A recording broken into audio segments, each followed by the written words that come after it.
Rumah sakit tua itu selalu sunyi ketika malam tiba. Lorong-lorongnya terasa seperti jalan yang tak berujung, diselimuti cahaya lampu yang redup, seakan berusaha menahan kegelapan yang terus merangsek masuk. Di kejauhan, suara langkah kaki bergaung pelan, terpantul dari dinding-dinding kosong.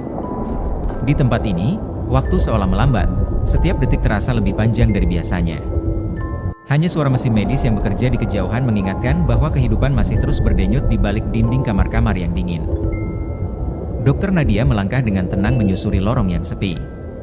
Wajahnya datar, tanpa ekspresi, matanya fokus pada lembaran catatan yang ia bawa.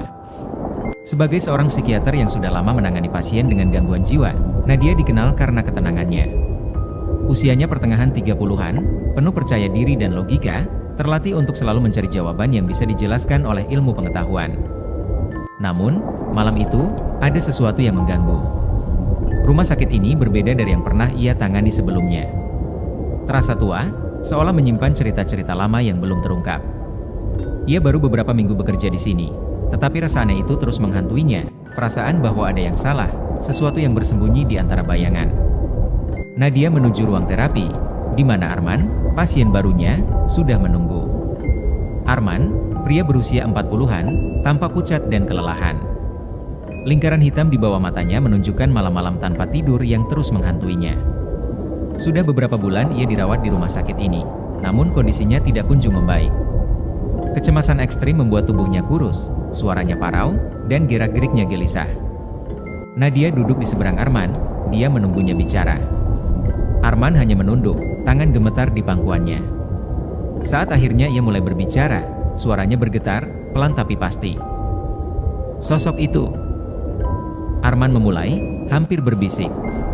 Setiap malam, tepat pukul 2, dia selalu ada di ujung lorong berdiri di sana, diam. Mengawasi. Aku bisa merasakannya, dia tahu aku melihatnya. Nadia tetap tenang, mencatat dalam pikirannya. Cerita seperti ini sering ia dengar dari pasien yang dilanda ketakutan atau halusinasi. Tetapi ada sesuatu yang berbeda kali ini, di cara Arman mengatakannya. Seolah-olah apa yang dilihatnya benar-benar nyata. Ia menggambarkan sosok itu sebagai bayangan samar, tidak jelas bentuknya, namun kehadirannya selalu terasa mengancam. Setiap malam, sosok itu muncul, tepat di ujung lorong di luar kamarnya. Arman merasa dipantau, dipanggil, tapi tidak pernah berani mendekat. Nadia menatapnya tajam, mencoba mencari celah dalam cerita ini yang bisa ia pecahkan dengan logika. Itu hanya bayangan, Arman, pikir Nadia. Halusinasi akibat kecemasan. Tapi ketika Arman menoleh kepadanya, matanya kosong, penuh ketakutan yang dalam, Nadia merasakan sedikit keraguan menjalar di pikirannya. Lorong itu, bayangan yang selalu berdiri di ujung sana, bisa jadi ini lebih dari sekadar gangguan mental. Dengan tenang, Nadia berjanji pada Arman bahwa dia akan menyelidiki lebih lanjut. Tetapi dalam hatinya, dia tidak yakin apa yang akan ia temukan. Sesuatu yang aneh mulai merayap di pikirannya. Ada rahasia di balik lorong-lorong ini, sesuatu yang belum bisa dijelaskan. Dari ufuk timur, hingga ke ujung barat. Semakin lama Dokter Nadia bekerja di rumah sakit ini, semakin ia merasa ada sesuatu yang salah. Setiap malam ia kembali dari ruangannya, lorong-lorong rumah sakit terasa semakin sunyi. Bukan sunyi biasa, lebih seperti kesunyian yang mencekam. Udara di sekitarnya terasa berat, seakan dipenuhi sesuatu yang tak terlihat, tetapi sangat nyata. Setiap langkah yang diambilnya memantul di dinding-dinding rumah sakit yang dingin, bergaung seperti suara yang tak pernah hilang. Lampu-lampu di lorong berkedip sesekali, seperti kehabisan tenaga. Suara kecil, jeklik, ketika mereka padam dan menyala kembali mulai menjadi kebiasaan yang tak bisa diabaikan. Setiap kali cahaya meredup dan kembali menyala, Nadia merasakan sesuatu di dalam dirinya bergetar, seolah-olah ada yang mengintip dari balik bayangan. Tidak ada siapa-siapa di sana, tetapi rasa diawasi itu semakin kuat. Punggungnya mulai terasa dingin setiap kali melewati lorong itu, seperti ada sesuatu yang menyentuh kulitnya tanpa benar-benar menyentuhnya. Lorong di depan ruang rawat Arman adalah yang paling sunyi di antara semuanya. Setiap kali Nadia melewatinya, dia tak bisa menghilangkan perasaan bahwa ada sesuatu yang salah di sana. Udara di sekitar ruangan itu berbeda. lebih dingin, lebih berat. Dia mencoba mengabaikannya, namun semakin sering dia berada di dekat tempat itu, semakin tak nyaman rasanya. Suatu malam, setelah sesi terapi dengan Arman, Nadia merasa perlu mencari jawaban.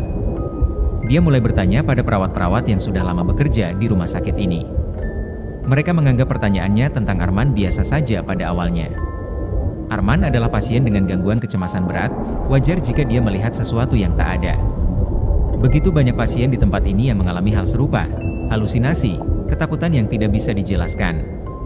Namun, ketika Nadia menyebut tentang sosok di ujung lorong yang sering dibicarakan Arman, respons para perawat mulai berubah.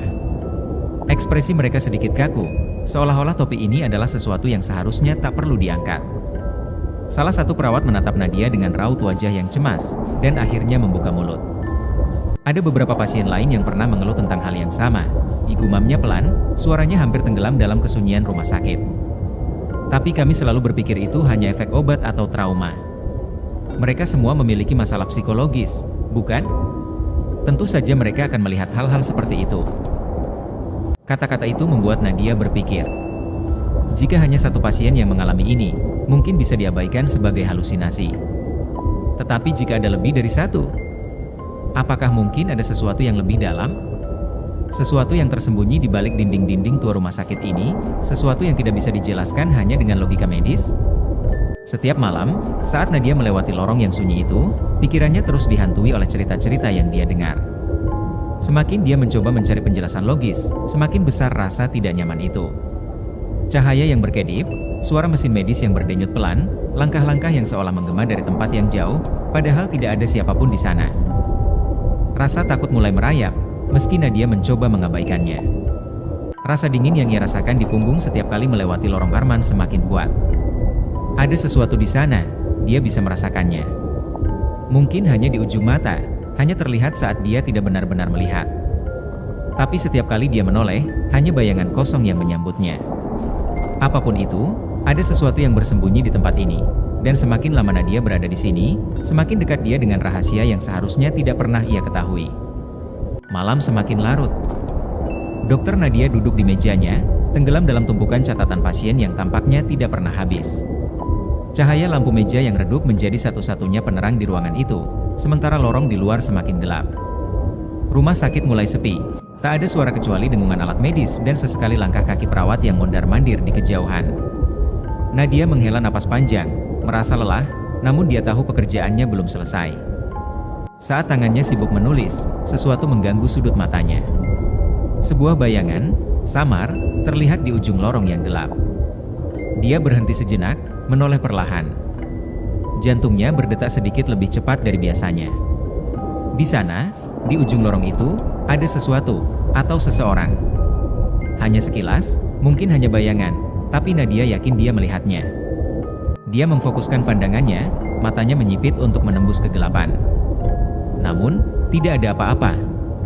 Lorong itu kosong, hanya diisi oleh dinding-dinding putih yang memantulkan cahaya redup dari lampu langit-langit yang seolah bergetar. Bayangan itu menghilang, atau mungkin memang tidak pernah ada. Nadia menarik napas panjang dan mencoba menenangkan pikirannya. Ini hanya kelelahan, pikirnya. Mungkin pengaruh dari terlalu banyak bekerja. Dia kembali fokus pada catatan pasien, tetapi perasaan itu tidak pergi. Sesuatu telah terjadi, sesuatu yang tak bisa dia abaikan begitu saja. Apakah ini halusinasi? Ataukah ada yang benar-benar berada di sana? Ia mencoba merasionalisasi penglihatannya, meyakinkan dirinya sendiri bahwa otaknya hanya sedang bermain-main karena kelelahan. Namun, benarkah begitu? Beberapa malam kemudian, hal-hal mulai terasa semakin aneh. Saat Nadia kembali bekerja lembur, dia mulai mendengar suara langkah kaki. Suara itu datang dari lorong yang kosong, tepat di luar ruangannya.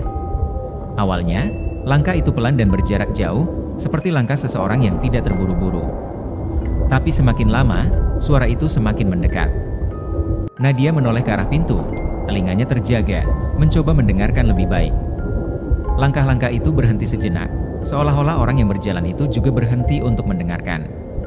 Lalu, tanpa peringatan, suara pintu sedikit terbuka, hanya sekecil celah, namun cukup untuk membuat jantung Nadia berdegup lebih kencang. Dia bangkit perlahan dari kursinya, matanya fokus pada pintu yang kini setengah terbuka.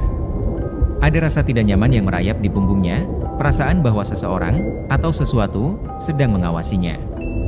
Tangannya bergerak ragu-ragu menuju gagang pintu, tetapi sebelum dia sempat menyentuhnya, pintu itu tertutup sendiri dengan bunyi klik pelan.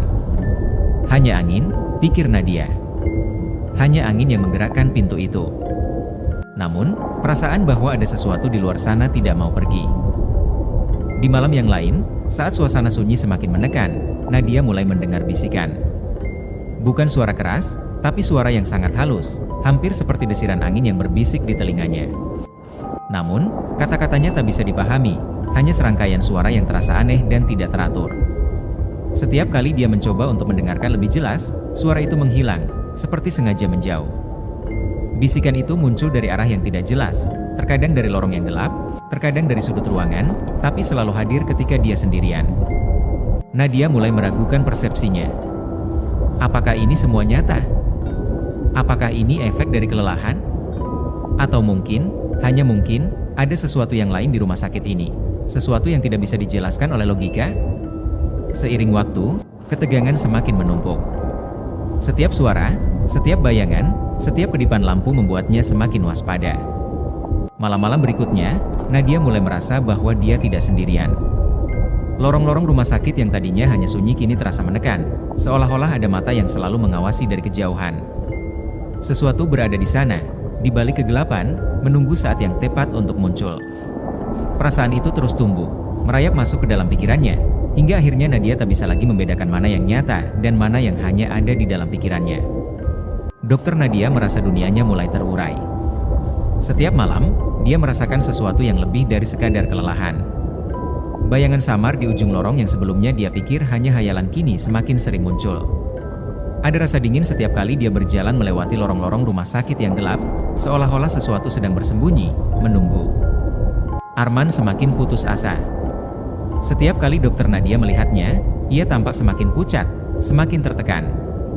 Mata Arman terlihat kosong, seperti seseorang yang sudah kehilangan kontak dengan kenyataan. Setiap kali dia berbicara tentang sosok di ujung lorong, nadanya semakin putus asa. Arman bersikeras bahwa sosok itu nyata, dan semakin lama semakin mendekat. Namun, tidak ada seorang pun yang melihatnya kecuali dia, dan kini, dokter Nadia. Halusinasi mulai menjadi bagian dari hidup Nadia. Setiap kali dia lembur di rumah sakit, perasaan diawasi dari kejauhan semakin kuat. Ketika dia menoleh ke arah lorong yang panjang dan redup, dia bisa melihat sosok itu. Bayangan yang samar, berdiri diam, seperti memantau gerak-geriknya. Dia mencoba mendekat, tapi sosok itu selalu menghilang sebelum dia bisa mencapainya. Semakin sering ini terjadi, semakin kuat ketakutan yang merambat dalam pikirannya. Apakah ini kenyataan? Atau apakah pikirannya mulai bermain-main dengannya? Kolega dokter Nadia, Dr. Budi, menyadari perubahan pada dirinya. Suatu pagi, setelah salah satu shift larut malam yang berat, Nadia berbicara dengan Budi di ruang istirahat. Dia terlihat gelisah, tidak seperti biasanya. Budi memperhatikan bahwa Nadia tidak lagi setenang dan serasional dulu. Dalam percakapan itu, Nadia mencoba menjelaskan apa yang dia alami, bagaimana bayangan itu seakan nyata, bagaimana setiap malam menjadi semakin aneh. Dia merasakan tekanan mental yang luar biasa, tapi tidak tahu bagaimana cara menghadapinya. Budi mendengarkan dengan seksama, tetapi ketika Nadia selesai berbicara, dia hanya menawarkan penjelasan yang sederhana. "Kamu lelah, Nadia," pikir Budi. Terlalu banyak pekerjaan, ditambah dengan cerita-cerita aneh dari pasien seperti Arman, itu bisa memengaruhi pikiran siapapun. "Kamu harus istirahat." Nadia tahu bahwa Budi mungkin benar. Mungkin, hanya mungkin, ini semua karena kelelahan. Namun, di dalam hatinya, dia tidak bisa menghilangkan perasaan bahwa ada sesuatu yang nyata di balik fenomena ini. Sesuatu yang lebih dari sekadar imajinasi atau pengaruh cerita pasien. Malam berikutnya, Nadia kembali bekerja, dan lagi-lagi, perasaan itu muncul. Kali ini lebih kuat. Sosok di ujung lorong tampak berdiri lebih lama, menunggu. Bayangan itu tampak lebih padat, hampir terlihat nyata, tapi tetap tak jelas, seolah-olah diselimuti kabut. Dokter Nadia merasa seperti sedang diikuti, setiap langkahnya terpantau dari kegelapan. Rasa takutnya semakin mendalam ketika dia mulai bermimpi buruk. Setiap malam, dia terjebak di dalam mimpi yang sama, berjalan di lorong rumah sakit yang panjang. Lampu-lampu berkedip samar, suara langkah kakinya bergema, dan sosok di ujung lorong selalu ada di sana, menunggunya. Tapi tidak peduli seberapa cepat dia berjalan, dia tak pernah bisa mencapai ujung lorong itu. Sosok itu hanya berdiri diam, wajahnya tak terlihat, dan semakin lama semakin dekat. Dalam mimpinya, Nadia merasakan tekanan yang luar biasa. Jantungnya berdegup kencang, ketakutan menguasainya, tapi dia tidak bisa berhenti berjalan. Seolah-olah ada kekuatan tak terlihat yang memaksanya untuk terus maju. Mimpi itu terus berulang, setiap malam, selalu sama, tetapi sosok itu semakin jelas, mendekat, mengawasi, tetapi tak pernah menunjukkan siapa atau apa dia sebenarnya. Nadia mulai merasa terperangkap dalam lingkaran mimpi dan kenyataan yang bercampur. Setiap malam di rumah sakit mulai menyerupai mimpi buruknya, dan dia tidak bisa lagi membedakan mana yang nyata dan mana yang hanya imajinasi. Lampu-lampu yang berkedip, suara langkah kaki yang tak ada sumbernya, dan pintu-pintu yang terbuka sendiri semakin sering terjadi. Dia merasa seolah-olah berada di tengah-tengah sebuah permainan yang dikuasai oleh sesuatu yang tidak bisa dia pahami. Ketegangan itu begitu nyata, begitu kuat, hingga setiap kali dia melewati lorong itu, Nadia merasakan napasnya tertahan. Bayangan itu selalu ada di sana, di ujung lorong, berdiri dalam keheningan yang menghantui. Setiap langkah yang dia ambil menuju bayangan itu terasa berat, seolah-olah dia mendekati sesuatu yang tidak seharusnya dia dekati. Ketika Dokter Nadia berbaring di tempat tidurnya di malam hari, mimpi buruk itu kembali menghantuinya. Dia merasa seperti sedang terseret lebih dalam ke dalam kegelapan, ke dalam lorong yang tak berujung. Dan bayangan itu, entitas itu, semakin mendekat, mengaburkan batas antara mimpi dan kenyataan. Kini, dia tidak lagi tahu di mana mimpi berakhir dan di mana kenyataan dimulai. Malam itu adalah malam penentuan. Dokter Nadia telah mempersiapkan dirinya, meski hati kecilnya berteriak untuk pergi, meninggalkan semuanya. Namun, sebagai seorang psikiater, dia butuh jawaban. Malam ini, dia tidak akan membiarkan ketakutan atau kebingungannya menghentikan pencariannya atas kebenaran. Dia ingin membuktikan bahwa apa yang Arman alami hanyalah efek trauma, sebuah halusinasi yang bisa dijelaskan dengan logika. Tapi jauh di lubuk hatinya, ada keraguan yang mengintai, ketidakpastian yang tak bisa ia tolak. Pukul 2 pagi, Dokter Nadia duduk di kursi di luar kamar Arman. Lorong rumah sakit yang biasanya sepi kini terasa lebih sunyi dari sebelumnya, seakan semua suara terhisap oleh kegelapan. Lampu-lampu di langit-langit memancarkan cahaya dingin yang berpendar samar. Waktu terasa melambat, setiap detik berdetak lebih lambat dari biasanya, seperti menunggu sesuatu yang akan terjadi. Dia menatap ujung lorong. Tidak ada apa-apa. Hanya ruang hampa yang biasa, kosong, tak ada tanda-tanda kehidupan. Tapi saat jam berdetak menuju pukul 2, rasa dingin mulai merayap di kulitnya. Udaranya terasa lebih berat, seperti diselimuti kabut tak kasat mata. Hawa dingin itu merayap hingga ke tulang, dan jantungnya mulai berdetak lebih cepat. Dan kemudian, di sudut matanya, dia melihatnya. Sosok itu muncul lagi, lebih jelas dari yang pernah dia lihat sebelumnya. Berdiri diam di ujung lorong. Tubuhnya seperti bayangan yang solid namun tak sepenuhnya terbentuk, kabur tapi nyata.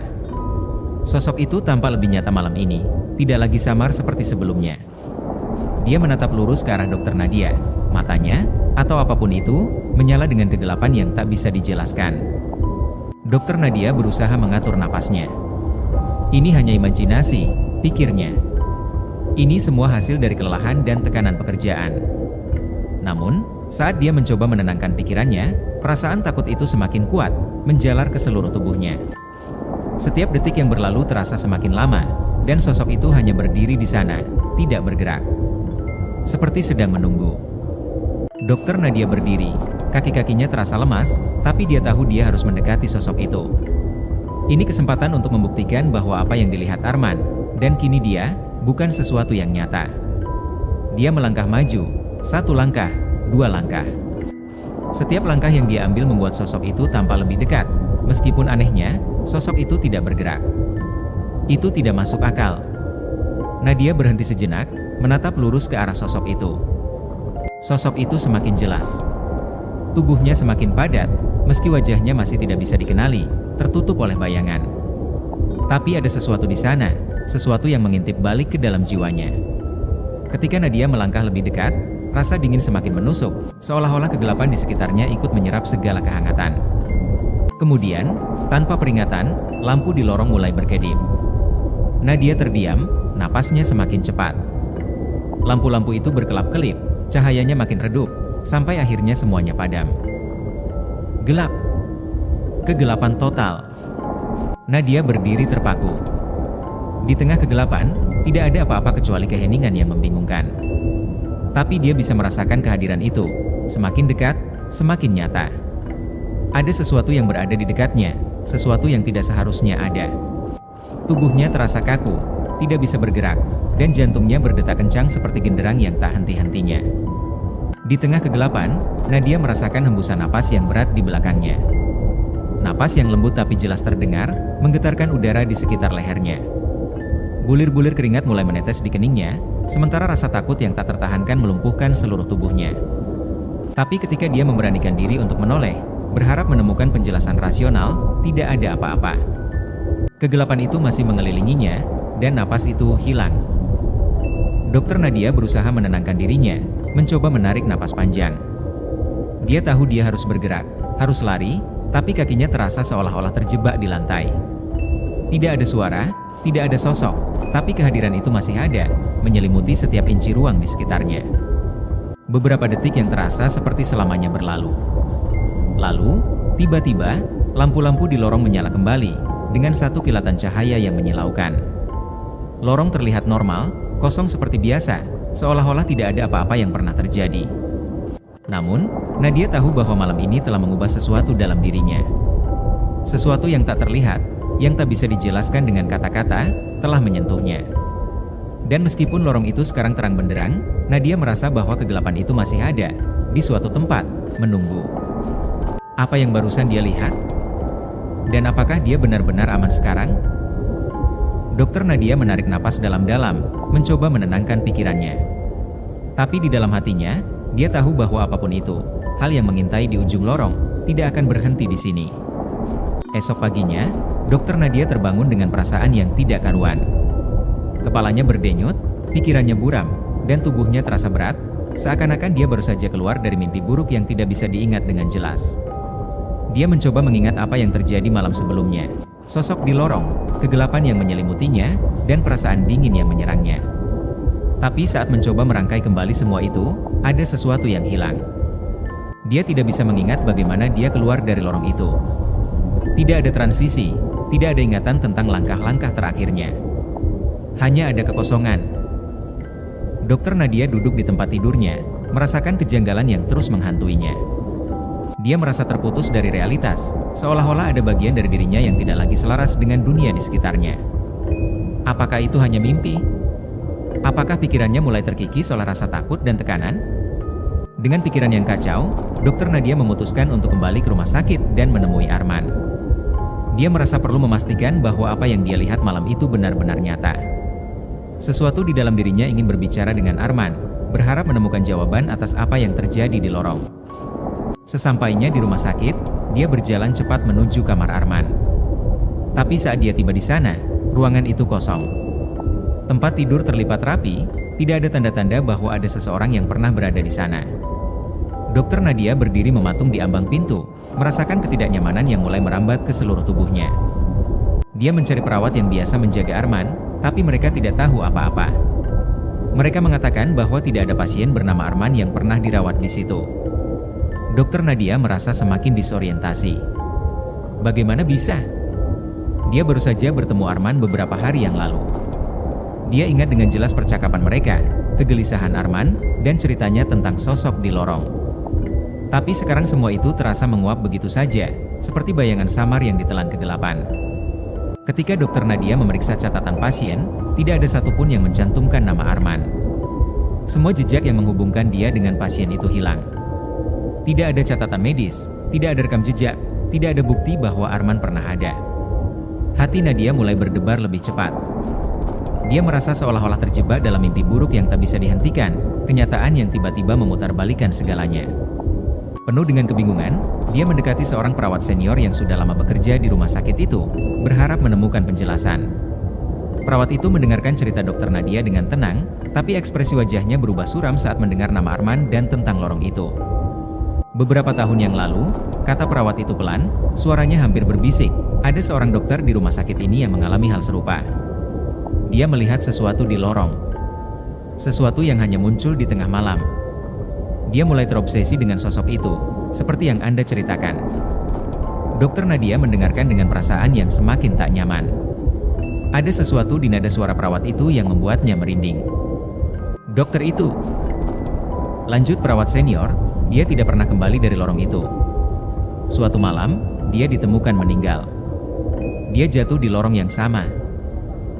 Perawat itu berhenti sejenak, tampak ragu untuk melanjutkan. Nama dokter itu adalah Nadia. Dokter Nadia merasakan darahnya berdesir. Nama yang disebut itu adalah namanya sendiri. Bagaimana bisa? Perasaan tidak nyata ini semakin menekan pikirannya, menjeratnya dalam kebingungan yang tak bisa ia jelaskan. Dia merasa seperti terjebak dalam lingkaran yang tidak pernah berakhir, seolah-olah kenyataan di sekitarnya mulai terurai. Dengan jantung yang berdetak cepat, dia meninggalkan rumah sakit dan pulang. Kepalanya berputar, pikirannya dipenuhi pertanyaan yang tak bisa dia jawab. Saat dia masuk ke kamarnya, Dokter Nadia merasa ada sesuatu yang aneh. Udara di sekitarnya terasa lebih berat, lebih sunyi. Dengan ragu, dia berjalan menuju cermin di kamarnya. Dia menatap bayangannya di cermin. Untuk sesaat, semuanya tampak normal, wajahnya yang lelah, lingkaran hitam di bawah matanya, tubuhnya yang tampak kusut karena kurang tidur. Tapi saat dia menatap lebih lama, sesuatu berubah. Bayangannya mulai tampak salah. Ada sedikit distorsi di sana, seperti riak di permukaan air. Dokter Nadia mencoba mengedipkan mata, berharap distorsi itu akan hilang. Namun, semakin lama dia menatap, semakin jelas perbedaannya. Bayangannya di cermin tidak mengikuti gerakannya dengan sempurna. Ada jeda kecil, sebuah kelambatan yang hampir tidak terlihat, tapi cukup untuk membuat bulu kuduknya berdiri. Dan di balik itu, ada sesuatu yang lebih menakutkan. Bayangan itu menatapnya kembali dengan tatapan yang tidak sepenuhnya miliknya. Mata di cermin itu tampak lebih gelap, lebih dalam, seolah ada sesuatu di sana yang mengintai, sesuatu yang dia tidak pernah sadari sebelumnya. Dokter Nadia merasa tubuhnya gemetar. Apakah ini kenyataan, atau dia sudah mulai kehilangan dirinya sendiri? Pertanyaan itu terus berputar di kepalanya saat dia berdiri di depan cermin, tak bisa melepaskan pandangannya dari bayangan yang tampak semakin asing baginya. Kegelapan itu, yang dulu hanya ada di lorong rumah sakit, kini tampaknya telah mengikutinya. Mungkin, pikir Dokter Nadia dengan perasaan yang semakin dingin, dia tidak pernah benar-benar meninggalkan lorong itu.